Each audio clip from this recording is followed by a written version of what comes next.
اللہ کا انتظام ہوگا اور اب آپ مسجد فضل لندن میں یا نصرت ہال میں تشریف رکھیں گے.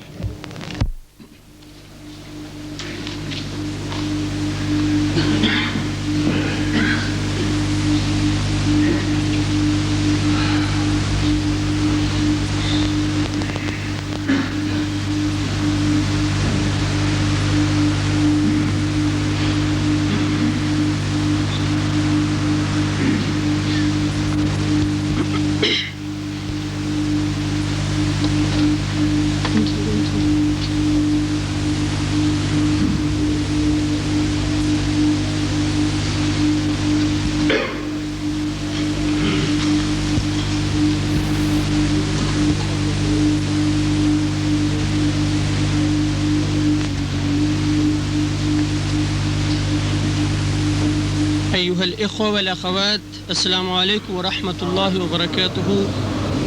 نحييكم ونرحب بكم. 1993. السلام علیکم ورحمۃ اللہ. اذان دے دیں. اليوم رمضان المبارك عام 1400.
أشهد أن لا إله إلا الله وحده لا شريك له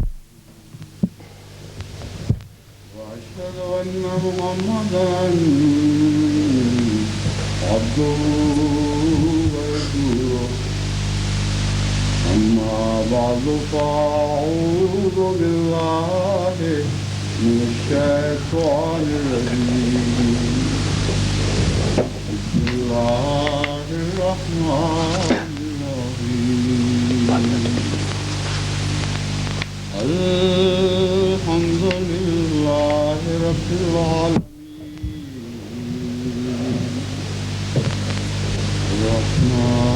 الرحمن الرحيم مالك يوم الدين. إياك نعبد وإياك نستعين. اهدنا الصراط المستقيم صراط الذين أنعمت عليهم غير المغضوب عليهم ولا الضالين.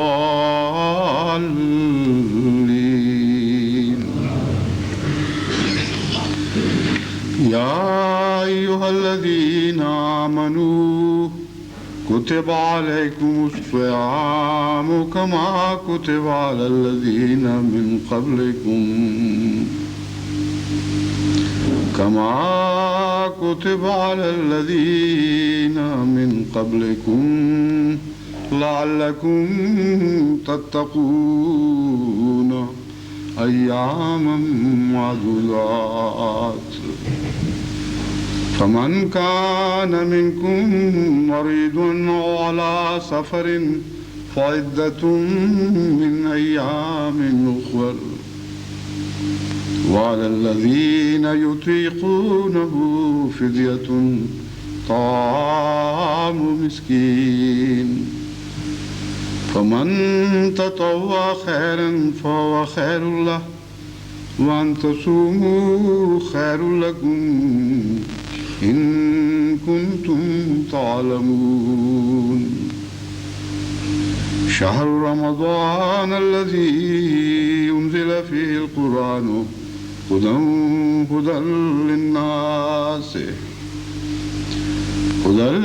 للناس وبينات من الهدى والفرقان فمن شهد منكم الشهر فليصمه ومن كان مريضا أو على سفر فعدة من أيام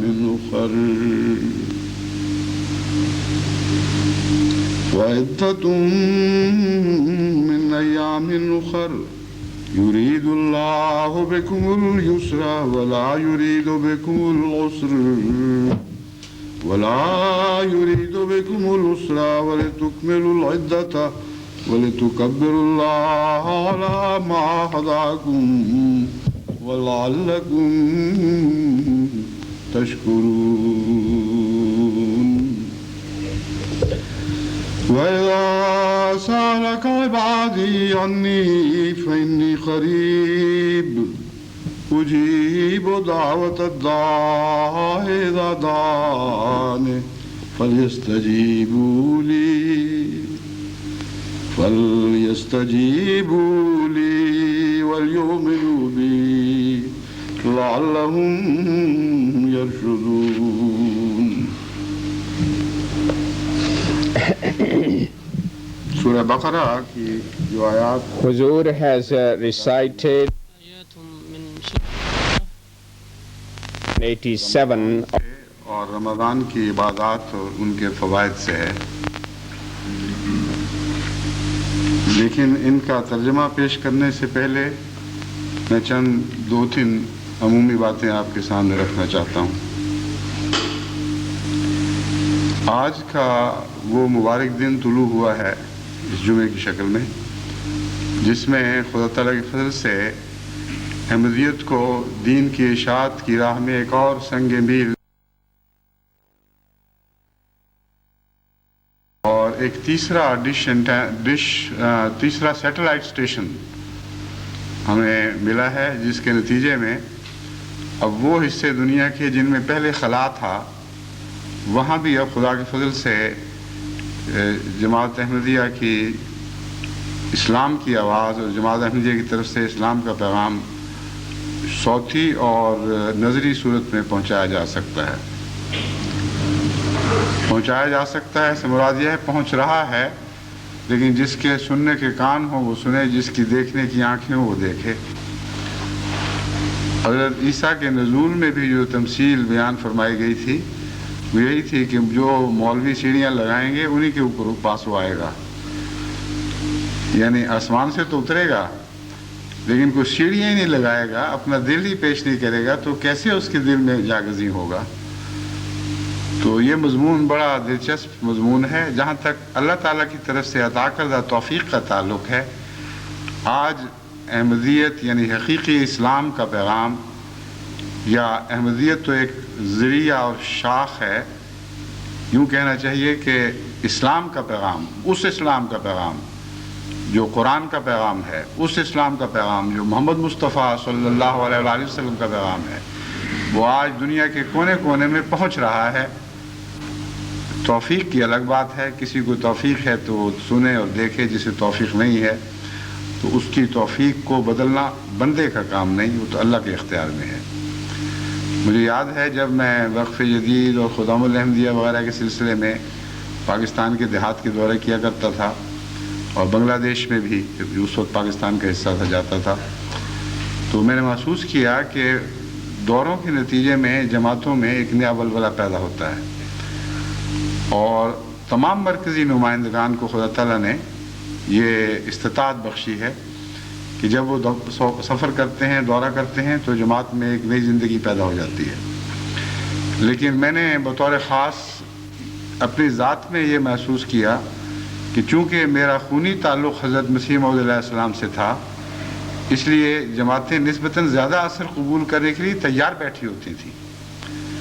تو اثر کا تعلق محض اس آواز سے نہیں ہے جو پہنچا رہی ہے، ان دلوں سے بھی ہے جو قبولیت کا مادہ رکھتے ہیں یا قبولیت کے لیے تیار ہوتے ہیں. بس دنیا میں پیغام پہنچانے میں دو پہلو ہیں، ایک وہ آواز جو پیغام پہنچاتی ہے اور ایک وہ دل جو اس آواز کی طرف مائل ہوتے ہیں یا اس کے خلاف منفی رد عمل دکھاتے ہیں.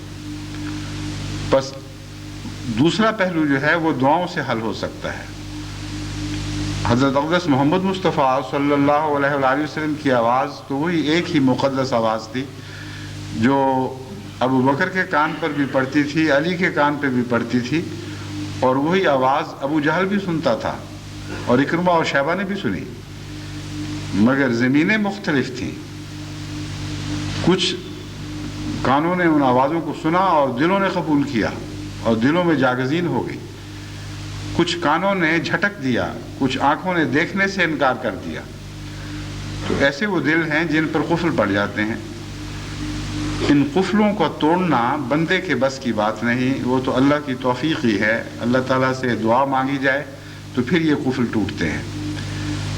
تبھی حضرت صلی اللہ علیہ وآلہ وسلم نے جب آپ کو یہ خبر دے دی گئی کہ ختم اللہ علی قلوبہم وعلی سمعہم وعلی ابصارہم غشاوہ، کہ اے محمد ان لوگوں کے دلوں پر تالے پڑ چکے ہیں، ان کی آنکھوں دلوں پر مورے ہیں، آنکھوں سے دیکھ نہیں سکتے، کانوں سے سن نہیں سکتے. تو پیغام پہنچانا تو آپ نے بند نہیں کیا، ہاتھ پر ہاتھ رکھ کر نہیں بیٹھ رہے، بلکہ اتنی ہی زیادہ شدت کے ساتھ دعا کی طرف متوجہ ہوئے. اور یہ حضرت محمد مصطفیٰ صلی اللہ علیہ وآلہ وسلم کی دعائیں ہی تھیں جنہوں نے آنکھوں کو دوبارہ نور بخشا ہے، جنہوں نے کانوں کو سنوائی کی طاقت عطا کی ہے. وہ نہیں اس دنیا سے گزرے جب تک کہ خدا تعالیٰ نے جو جو بیماریاں اس قوم کی بتائی تھیں ان بیماریوں کو شفا نہیں بخش دی اللہ کے فضل کے ساتھ. وہ دلوں کے تالے ٹوٹ گئے، وہ جمود ختم ہو گئے. ابو جہل کی اولاد سے آپ کے دین پر، آپ کے نام پر جان نثار کرنے والے پیدا ہوئے. بس جب یہ مضمون بیان کیا جاتا ہے کہ بعض زمینیں سخت ہیں، بعض دل پتھر ہو گئے، بعض آنکھیں اندھی ہیں، بعض کان سننے کے کان نہیں، تو اس سے یہ مراد نہیں ہے کہ اس کا کوئی علاج نہیں. اس سے مراد یہ ہے کہ بندے کے بس کی بات نہیں ہے، تمہارے پاس اس کا کوئی علاج نہیں ہے، مگر خدا کے پاس ہے. اللہ کی طاقت کے متعلق تو حضرت اقدس محمد رسول اللہ صلی اللہ علیہ وآلہ وسلم نے یہ ایک نقشہ یوں بیان فرمایا کہ جس طرح دو انگلیوں میں ایک چیز پکڑی ہوئی ہو، یوں کرنے سے اس کا رخ بدل جاتا ہے، یوں دوبارہ کریں تو پھر اسی طرف پلٹ جاتی ہے. تو اس طرح خدا کے ہاتھ میں کہ دو انگلیوں میں انسان کے دل ہیں، جب چاہے ان کا رخ جس طرف چاہے پھیر دے. بس یہ مضمون بتاتا ہے کہ اگرچہ اب خدا کے فضل کے ساتھ اسلام اور قرآن اور محمد رسول اللہ کی آواز صلی اللہ علیہ وآلہ وسلم دنیا کے کونے کونے میں پہنچ رہی ہے، مگر خدا ان دلوں کو سننے والے، قبول کرنے والے دل بنا دے، ان کانوں کو سننے والے اور دلوں تک پیغام بھیجنے والے کان بنا دے، ان آنکھوں کو دیکھنے والی آنکھیں، اور پھر اپنے ذہنی اور قلبی تصورات میں ان نقوش کو جما دینے والی آنکھیں بنا دے جو محمد رسول اللہ کے حسن کے نقوش ہیں. ایسی صورت میں انشاءاللہ پھر بڑی تیزی کے ساتھ دنیا میں اسلام پھیلے گا. بس اللہ تعالیٰ نے وہ تمنا کہ میں گاؤں گاؤں پہنچوں اس طرح پوری کر دی، اور وقف جدید سے جو میرا تعلق قائم ہوا اور پہلے نمبر پہ مجھے رکھا گیا، اب میں سمجھتا ہوں کہ خدا کی تقدیر تھی، میرے ذریعے ہی مجھے خدا نے یہ توفیق بخشنی تھی کہ میری وہ تمنائیں پوری ہوں اور میں خود گاؤں گاؤں پہنچ جاؤں، اور اس کا میں انتظار کر رہا تھا کہ ذرا اور زیادہ یہ باتیں پھیل جائیں تو پھر انشاءاللہ تربیتی مضامین کا سلسلہ شروع کیا جائے۔ پہلے بھی ایک لمبا سلسلہ تربیتی مضامین کا گزر چکا ہے، مگر اکثر احمدیوں تک یا ان جماعت سے باہر دوستوں تک جو ہمارے خطبات سنتے ہیں وہ نہیں پہنچ سکا، اور ہر کوشش کے باوجود جماعت کی بھاری اکثریت ان سے محروم رہی۔ اس لیے بیان ہی وہی تو نہیں لیکن مضامین کم و بیش وہی رہیں گے، اور انشاءاللہ اس سلسلے کو دوبارہ مختلف رنگ میں جاری کیا جائے گا۔ ایک اور بات جو میں دعا کی طرف جو میں آپ کو سامنے رکھنا چاہتا ہوں وہ یہ ہے کہ اب جتنے زیادہ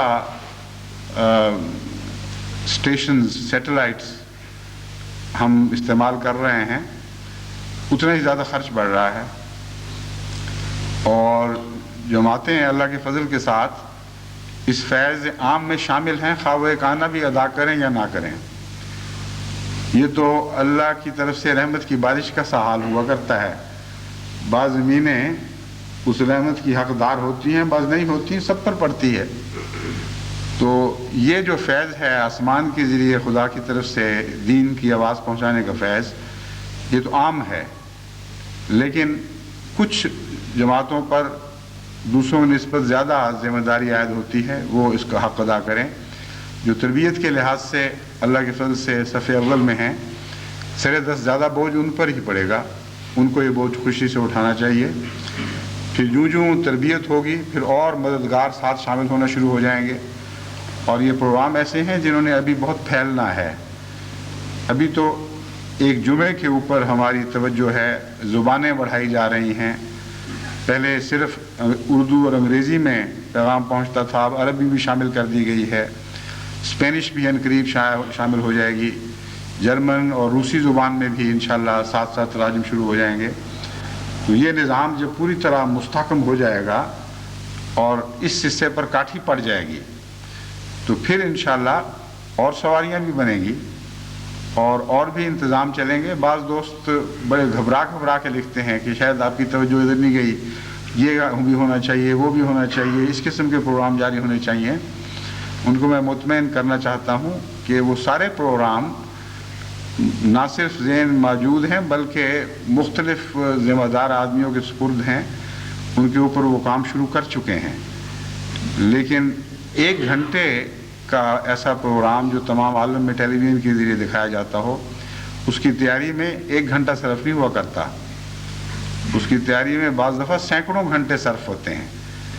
تو ان باتوں کو دوست پیش نظر رکھیں، صبر سے کام لیں، خدا کی دی ہوئی توفیق سے اب یہ جو کام چلا ہے اس نے تو چلنا ہی چلنا ہے، رکنے والا کام نہیں ہے، اور انشاءاللہ تعالی یہ پھیلے گا۔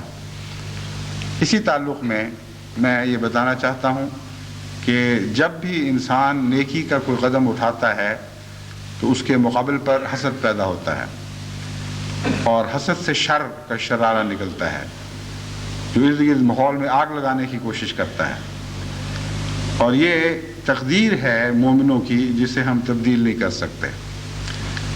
بعض لوگ بعض دفعہ کہتے ہیں کہ کیوں اتنا زیادہ آگے بڑھنے کی کوشش کی تھی، کیوں تعلقات بڑھانے کی کوشش کی، کیا عقل نہیں تھی کہ اس کا نتیجہ نکلے گا اور حسد پیدا ہوگا اور شرارتیں پیدا ہوں گی؟ میں ایسے دوستوں کو جو ایسے دانشور عموماً حالات گزرنے سے پہلے نہیں، حالات گزرنے کے بعد پیشگوئیاں کیا کرتے ہیں، ان کو بتاتا ہوں کہ یہ نہ صرف یہ کہ مجھے علم ہے بلکہ جب سے خدا تعالیٰ نے دنیا میں خلافت اللہ کا نظام جاری فرمایا ہے، ہر خدا کے خلیفہ کو علم ہے، اور وہ جو خدا کے خلفاء کے خلفاء ہیں، جیسا کہ میں ایک ادنا انسان ہوں، خدا کے خلیفہ کے خلیفہ ہوں، اس کو بھی علم ہے، اور یہ وہ علم ہے جو آفرین زمانے کی پیدائش سے پہلے ہی لکھا جا چکا تھا۔ چنانچہ جب اللہ تعالیٰ نے فرشتوں سے یہ ذکر فرمایا کہ میں خلیفۃ اللہ بنانے لگا ہوں، تو فرشتوں نے مان پلٹ کر یہ کہا، یا ادب سے عرض کیا کہنا چاہیے کہ اے خدا وہ خلیفہ جو خون میں فساد کرے گا اور خون بہائے گا. خدا تعالیٰ نے یہ نہیں فرمایا کہ غلط کہہ رہے ہو، خون نہیں بہایا جائے گا اور فساد نہیں ہوگا، لیکن ان کی اس بات کو رد کر دیا ان معنوں میں کہ اس کی ذمہ داری خلیفۃ اللہ پر نہیں ہوگی، ان لوگوں پر ہوگی جو اس کے مقابل پر آ کر فساد کریں گے اور خون بہائیں گے. تو جب بھی نظام بدلے جاتے ہیں، جب بھی دلوں میں ایک وسیع تبدیلی پیدا کرنے کی کوشش کی جاتی ہے، جب بھی شیطان کی حکومت مٹا کر الہی حکومت کے قیام کا زمانہ آتا ہے، تو لازماً دوسری طاقتیں رد عمل دکھاتی ہیں. اس کا یہ نتیجہ نکالنا کہ کوشش کرنی ہی نہیں چاہیے تھی جس کے نتیجے میں یہ ہو، اگر یہ نتیجہ نکالنا درست ہے تو پھر خلافت کا آغاز ہی نہیں ہو سکتا تھا کبھی. خدا تعالیٰ کا پہلا خلیفہ جو خلیفۃ اللہ کے سلسلے کی پہلی کڑی تھی، یعنی حضرت آدم علیہ السلام بحیثیت نبی اللہ، وہی پیدا نہ ہوتے. اور پھر یہ خلافت حضرت اقدس محمد مصطفیٰ صلی اللہ علیہ وآلہ وسلم کی ذات میں اپنی انتہا کو نہ پہنچتی، اپنے منتہا کو نہ پہنچتی، اور وہ کامل وجود پیدا نہ ہوتا جس کے مقابل پر تمام دنیا ہیچ اور کوئی حیثیت نہیں رکھتی، جس کے متعلق اللہ تعالیٰ نے فرمایا لولاکھا لما خلقت الافلاک. اے محمد تیری قیمت میری نظر میں اتنی ہے کہ اگر تجھے پیدا کرنا مقصود نہ ہوتا تو اس ساری کائنات، اس زمانوں کو میں پیدا نہ کرتا. یعنی تو ما حصل ہے میرے تخلیقی نظام کا، اور تمام تخلیقی نظام اس غرض سے بنایا گیا کہ بالآخر اسے وہ پھل لگے جس کا نام محمد ہے صلی اللہ علیہ وآلہ وسلم. تو یہ سارا دور جو گزرا ہے محمدیت تک کا دور، یہ فساد اور خون کے رستوں سے گزرا ہے. جب حضرت اقدس محمد مصطفیٰ صلی اللہ علیہ وآلہ وسلم کا خون احد کی سرزمین میں گرا تو ہر قطرہ اس بات کا گواہ تھا کہ خلیفۃ اللہ اس خون کا ذمہ دار نہیں ہے، بلکہ وہ ظالم ذمہ دار ہیں جنہوں نے دنیا کے سب سے معصوم انسان کا خون بہایا ہے. بس فساد کو مٹانے کے لیے جب کوشش کی جاتی ہے تو فساد پیدا ہوتا ہے.